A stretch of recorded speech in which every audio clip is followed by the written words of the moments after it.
Hi, I'm Lynne Allbutt. Welcome to the garden.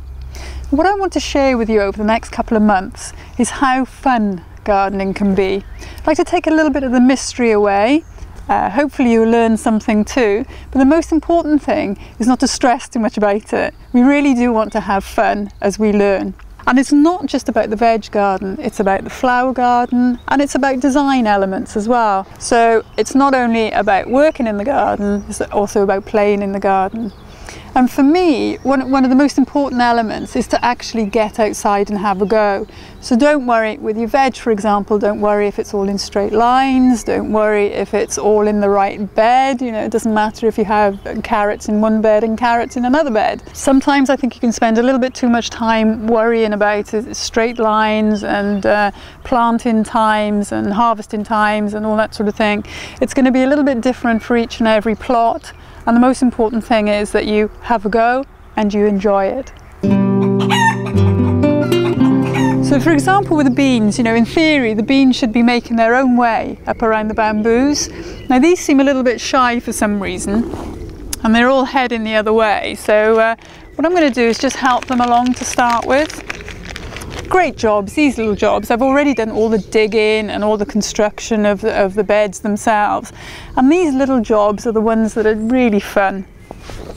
So just take a little plant clip and very gently, all you're doing is encouraging the bean to make friends with the bamboo. And we all need a bit of support in life, don't we? So let's give these a start. So in my excitement to get the veg in the ground, I've actually mixed up several different varieties. So we've got strawberries with peas, runner beans with sweet peas. That'll be a great show. And it's not all about success. My peas have been a little bit disappointing. They're first earlies, but I left them in the seed trays too long. And you can tell they're just a little bit straggly and not a huge effort being made.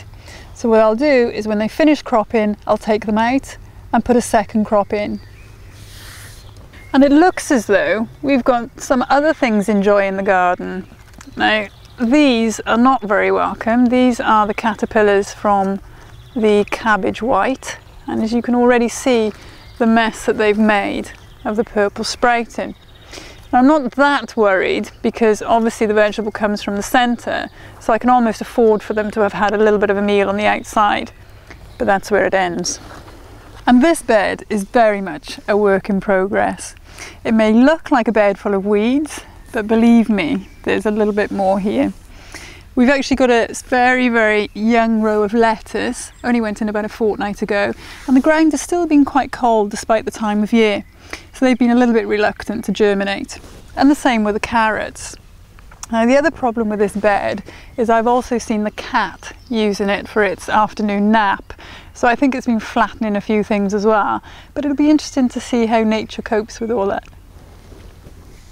Now with this bed, I didn't get around to adding the compost or manure. So it's quite a poor bed. Nasturtiums, which I've put in along the edge, they prefer poor soil. If you put nasturtiums into compost, you tend to get more leaves than flowers. So they should do very well here. And the other thing that I've put in are cosmos, and they'll be able to be cut for the house. So it's not just veg, it's flowers for the house too.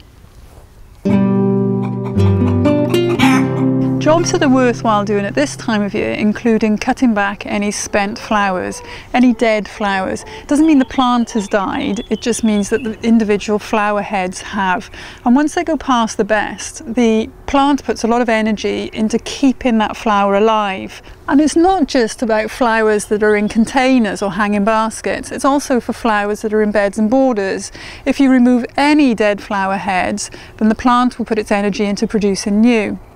But let's start by deadheading the containers. Unfortunately, we've had a lot of wind and rain lately, which has battered the flowers. Smaller flowers tend to put up with those sort of weather conditions better than the bigger flowers. So what we need to do is to remove all of the spent growth, which will then put more energy back into the plant and it will produce some new ones. If you leave the dead heads on, then the flower goes to seed and it just thinks my job is done. So you won't get any more flowers. By removing them, you'll get new flowers. So follow the flower head down close to the pot. So remove as much of the spent flower growth as you can. I mean, this doesn't look very healthy. It looks as though it is dead, but it's not.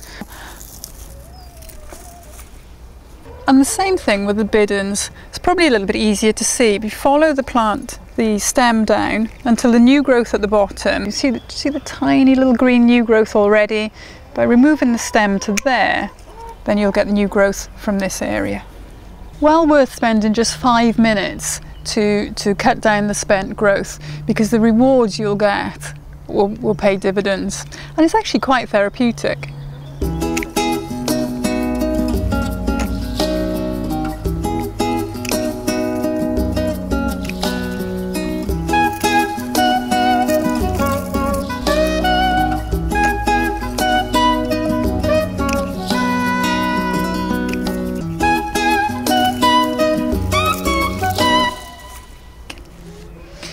So as you can see, lots of flowers left, lots of buds still to come, and the plant will be able to put its energy into producing even more. We'll come back in 2 weeks, something like that, and it'll be quite a show.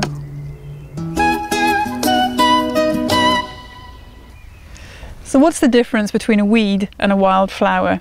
Well, a weed is just a flower in the wrong place. And what I've noticed is that a lot of these weeds or flowers go unnoticed, and I think it's important that we start trying to identify them. So if you're out on a walk with a dog, or if you're in your garden and you see something that you don't recognise, it's great just to take a leaf or a flower, take it back and look it up in a book. That's the way that we learn. Now this little navelwort here seems to be growing on nothing at all. It's just wedged itself in the dry stone wall. Very, very little soil, very, very little moisture, but it's actually doing quite well. But I'm going to help you out over the next couple of months, and every time we see something a little bit unusual, we'll try and identify it together.